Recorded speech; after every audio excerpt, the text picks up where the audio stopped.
তো আজ উত্থান একাদশী, মঙ্গলবার, মহামায়ার বার। আপনারা কৃপা করে এই শ্রীমদ্ ভাগবত গীতার সারমর্ম, কৃষ্ণ কথামৃত সার আপনারা শ্রবণ করুন এবং ভালো লেগে থাকলে একটি লাইক করে দেবেন, শেয়ার করবেন, কমেন্ট করবেন, আর একটি সাবস্ক্রাইব করে পাশের বেল আইকনটি অন করে সঙ্গে থাকবেন। হরি বল হরি। সত্যের নারায়ণ তেতায় রাম, দাপরে শ্রীকৃষ্ণ কলিতে নিমাই, অবতার নিমাই অবতরিণী মাই, ধরা ধামে এলেন তিনি নর মানব রূপে, ধরা ধামে এলেন তিনি নর মানব রূপে। অন্তরে কৃষ্ণ বাহিরে রাধা ভাব, এলেন তিনি গৌরাঙ্গ রূপী মানব জানম, এলেন তিনি গৌরাঙ্গ গৌরবর্ণ রূপে। হরে কৃষ্ণ। আজ শ্রীমদ্ ভাগবতের 20তম শ্লোক থেকে আপনাদের সামনে শুরু করা হচ্ছে এবং কর্মযোগের এই 20তম শ্লোক আপনারা শ্রবণ করুন কৃপা করে। কর্ম নৈ বহি সংসিদ্ধিমাস্তিতাং, জনকাদয় লোক সংগ্রহমে বাপি সংপসন কর্তুমহসি।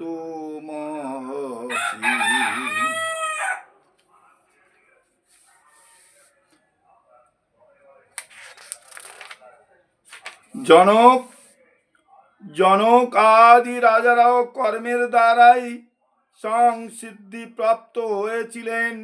অতএব জনসাধারণকে শিক্ষা দেওয়ার জন্যই তোমার কর্ম করা উচিত।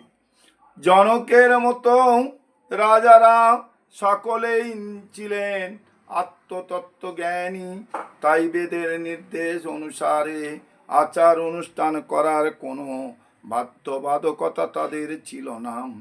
কিন্তু তা সত্ত্বেও লোক শিক্ষার জন্য আদর্শ স্থাপন করতে তারা সমস্ত বৈদিক আচার অনুষ্ঠান সম্পাদন করতেন। জনক রাজা ছিলেন সীতাদেবীর পিতা এবং শ্রীরামচন্দ্রের শ্বশুর। ভগবানের এক মহান ভক্ত হওয়ার ফলে তিনি চিন্ময় স্তরে অধিষ্ঠিত ছিলেন। কিন্তু যেহেতু তিনি মিথিলার ভারতবর্ষের অন্তর্গত বিহার প্রদেশের একটি অঞ্চল রাজা ছিলেন, তাই তার প্রজাদের শিক্ষা দেওয়ার জন্য তিনি শাস্ত্রোক্ত কর্মের অনুষ্ঠান করেছিলেন।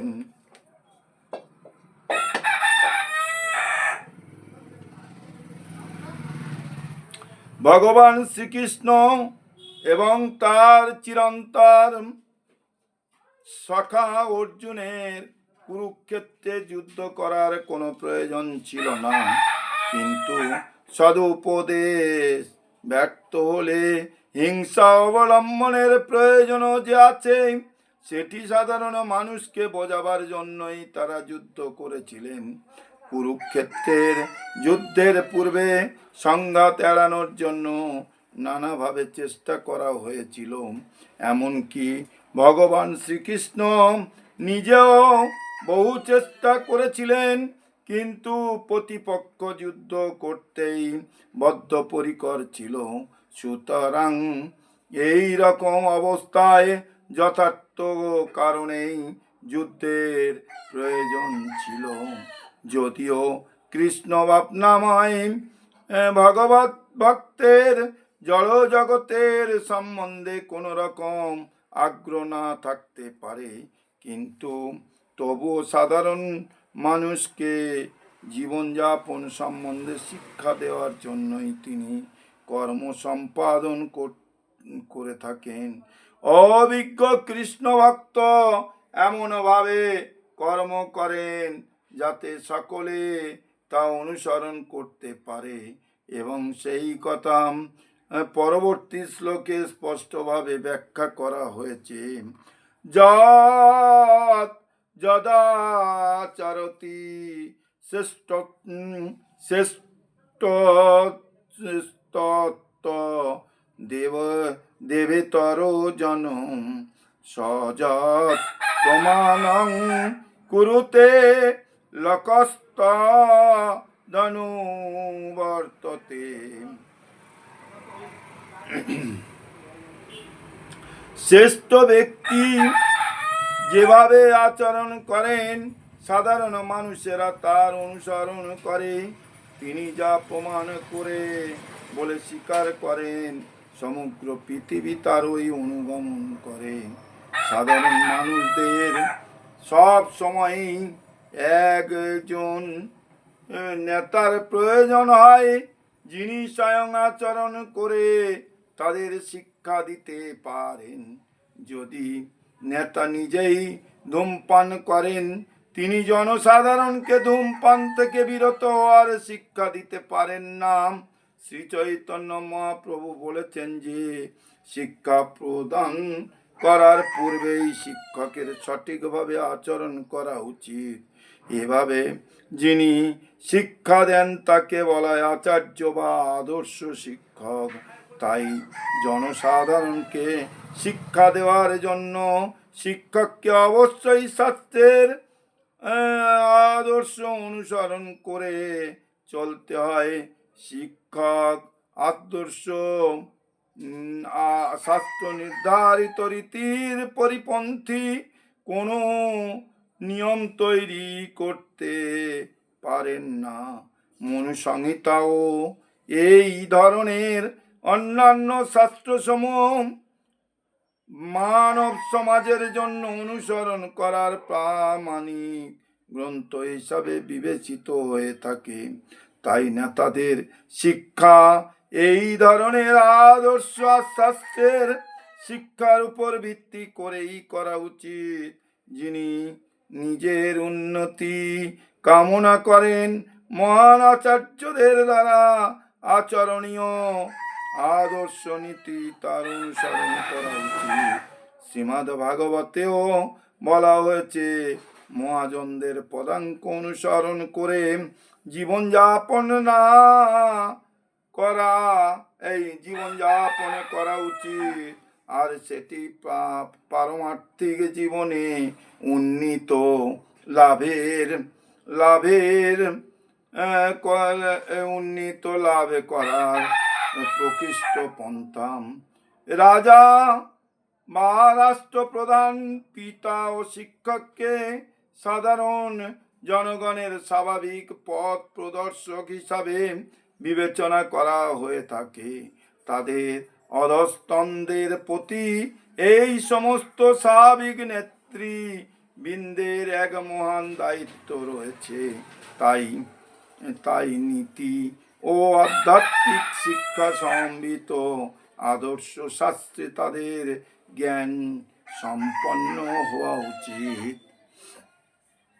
ন মে পার্থাস্তি কর্তব্যং ত্রিষু লোকেষু কিঞ্চন নান বাপ্ত ব্যাং বর্ত এব চ কর্মণি।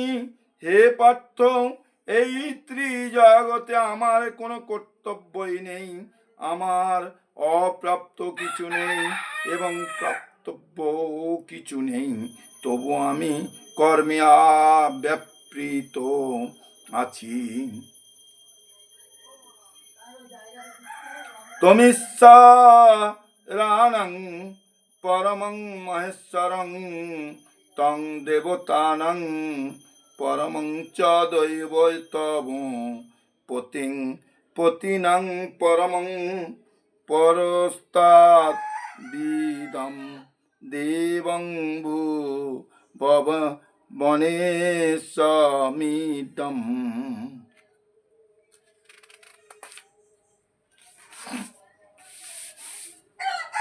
ন তস্য কার্যং করণং চ বিদ্যতে ন তৎ সমস্যা চা বাদিকশ্চ দৃশ্যতে পরাস্য শক্তি শক্তির্বিধৈব শ্রূয়তে স্বাভাবিকী জ্ঞান বলক্রিয়া চ। ভগবান অন্যান্য সমস্ত ঈশ্বরদেরও পরম ঈশ্বর এবং সমস্ত দেবতাদেরও পরম দেবতা, সকলেই তার নিয়ন্ত্রণাধীন। সমস্ত জীবেরা পরমেশ্বর ভগবানের দ্বারাই কেবল বিশেষ শক্তি প্রাপ্ত হয়ে থাকেন। তারা কেউ পরমেশ্বর নন, তিনি সমস্ত দেবতাদের পূজ্য এবং সমস্ত পতিদের পরম পতি। তাই তিনি এই পরম জগতের, এই জড় জগতের সমস্ত অধিপতি ও নিয়ন্তার ঊর্ধ্বে এবং সকলের পূজ্য। তার থেকে শ্রেষ্ঠ কেউ নেই এবং তিনি সর্বকারণের পরম কারণ। তার দেহ সাধারণত জীবের মতো নয়। তার দেহ এবং তার আত্মার মধ্যে কোনো পার্থক্য নেই। তিনি পূর্ণ, তার ইন্দ্রিয়গুলি অপ্রাকৃত। তার প্রতিটি ইন্দ্রিয় যে কোনো ইন্দ্রিয়ের কর্ম সাধন করতে পারে। তাই তার থেকে মহতার কেউ নেই, তা বা তার সমকক্ষ কেউ নেই। তার শক্তি অসীম ও বহুমুখী, তাই তার সমস্ত কর্ম স্বাভাবিকভাবেই সাধিত হয়ে যায়। যেহেতু পরমেশ্বর ভগবান শ্রীকৃষ্ণ সমস্ত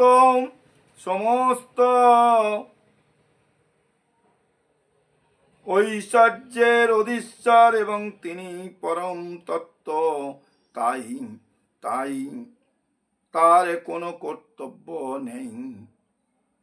কর্মের ফল যাদের ভোগ করতে হয় তাদের এই নির্দিষ্ট কর্তব্য কর্ম সম্পাদন করতে হয়। কিন্তু এই ত্রিভুবনে যার প্রাপ্তব্য কিছুই নেই, তার অবশ্যই কোনো কর্তব্য কর্ম নেই। কিন্তু তা সত্ত্বেও ভগবান শ্রীকৃষ্ণ কুরুক্ষেত্রের যুদ্ধক্ষেত্রে কৈত্যদের নেতা রূপে অবতীর্ণ হয়েছেন, কেননা দুর্বলদের রক্ষা করা ক্ষত্রিয়ের কর্তব্য। যদিও তিনি শাস্ত্রের বিধিনিষেধের অতীত, কিন্তু তবুও তিনি শাস্ত্রের নির্দেশ লঙ্ঘন করেন না। যদি আয়ং ন বর্তেয়ং জাতু কর্মণ্য ন তন্দ্রিতম মম বর্তানুবর্তন্তে মনুষ্যা পার্থ সর্বস্ব। হে পার্থ, আমি যদি অনলসভাবে কর্তব্য কর্মে প্রবৃত্ত না হই, তবে আমার অনুবর্তী হয়ে সমস্ত মানুষই কর্তব্য ত্যাগ করবে। পারমার্থিক উন্নীত লাভের জন্য সুশৃঙ্খল সমাজ ব্যবস্থায় সামঞ্জস্য বিধান করার উদ্দেশ্যে প্রতিটি সভ্য মানুষের জন্যই প্রথাগত আচরণ বিধি প্রদান করা হয়েছে। যদিও এই সমস্ত বিধিনিষেধ বদ্ধ জীবেদের জন্য নির্দিষ্ট, ভগবানের জন্য নয়, তবুও তিনি ধর্মনীতি প্রবর্তনের জন্য অবতরণ করে সেই সমস্ত বিধির অনুষ্ঠান করেছিলেন, তাহলেই সাধারণ মানুষ তার পদাঙ্ক অনুসরণ করবে, কেননা তিনি সর্বশ্রেষ্ঠ মহাজন। শ্রীমদ্ ভাগবত থেকে আমরা জানতে পারি, ভগবান শ্রীকৃষ্ণ ঘরে এবং বাইরে সর্বত্র গৃহস্থ উচিত সমস্ত ধর্মীয় আচার অনুষ্ঠান পালন করেছিলেন।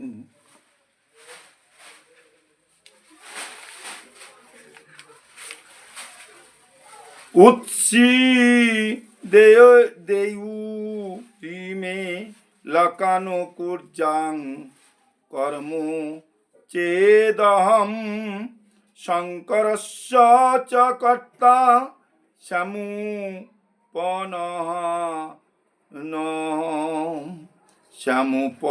সমুপহনামি মা প্রজা। আমি যদি কর্তব্য কর্ম না করি,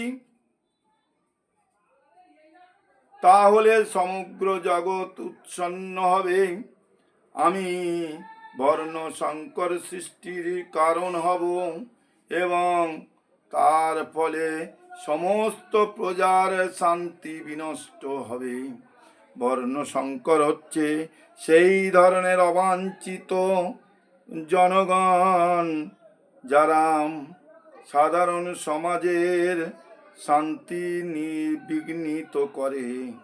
এই ধরনের সামাজিক উপদ্রব রোধ করবার জন্য শাস্ত্রে নানা রকমের বিধিনিষেধের নির্দেশ দেওয়া হয়েছে, যা অনুসরণ করার ফলে সাধারণ মানুষ স্বাভাবিকভাবে শান্তি প্রিয় এবং সুশৃঙ্খল হয়ে পারমার্থিক উন্নীত সাধন করতে পারে। ভগবান শ্রীকৃষ্ণ যখন অবতরণ করেন, তখন তিনি স্বাভাবিকভাবেই এই সমস্ত শাস্ত্রীয় বিধিবিধান নিষেধের আচরণ করে। এই ধরনের গুরুত্বপূর্ণ কার্যকলাপের মহত্ব ও প্রয়োজনীয়তার সংরক্ষণ করেন। ভগবান সমস্ত জীব কুলের পিতা এবং জীব যদি বিপদগামী হয়, তাহলে পরোক্ষভাবে ভগবানই তার জন্য দায়ী হন। তাই যখনই শাস্ত্রোক্ত বিধি নিষেধের উল্লঙ্ঘন হয়, তখন ভগবান স্বয়ং অবতরণ করে সমাজের সংশোধন করেন। তবে আমাদের মনে রাখতে হবে যে যদিও ভগবানের পদাঙ্ক অনুসরণ করাই আমাদের কর্তব্য, কিন্তু তাকে অনুকরণ করা কোনো অবস্থাতেই আমাদের উচিত নয়। অনুসরণ করা আর অনুকরণ করা এক পর্যায়ভুক্ত নয়। ভগবান তার শৈশবে গোবর্ধন পর্বত তুলে ধরেছিলেন, কিন্তু তাকে অনুকরণ করে আমরা গোবর্ধন পর্বত তুলতে পারি না। কোনো মানুষের পক্ষে তা করা সম্ভব নয়। আমাদের তার উপদেশ পালন করতে হবে, কিন্তু কখনোই আমরা তাকে অনুকরণ করতে পারি না। শ্রীমদ্ ভাগবতে বলা হয়েছে, নৈতৎ সমাচরে জাতু মনসাপি অনিশ্বরম বিনশতাম